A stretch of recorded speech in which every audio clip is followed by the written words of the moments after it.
La paraula diria desbordats. Ens vam trobar d'un dia per l'altre que es decreta un estat d'alarma i ens diuen tot tancat. Clar, nosaltres no podem tancar, la gent continua menjant, no? El primer dia que estàvem confinats totalment, baixar, jo baixo d'un poble a 6 quilòmetres, era la sensació de l'apocalipsis. Les trucades van ser desbordants, el telèfon treia fum, mails i fins i tot gent que et picava a la porta, no? I gent que ho veies que te deien tinc estalvis per 3 setmanes, d'aquí 3 setmanes com ho he de fer? Estem parlant d'un 40% més de demanda. Aliments a hores d'ara no tenim, gràcies a diferents ajuts, des de la Diputació, la Generalitat també hi ha hagut una sèrie d'ajuts econòmics que ens ha permès comprar, tot i que la finalitat dels bancs no és comprar, és lluitar contra el malbaratament alimentari.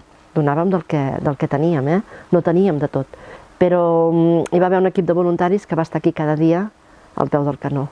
Això tampoc no té preu. Clar, enguany, què fem? El recapte com es fa?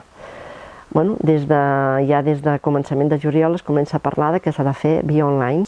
Demanar diners és molt delicat. És molt més fàcil que et donguin un quilo de pasta, un quilo d'arròs, que et vinguin i et donguin €1. La veritat, ens ha sorprès aquest recapte perquè pensàvem recollir pocs centimets i que això... I en proporció hi ha hagut com un 20% més del que s'hagués recollit materialment.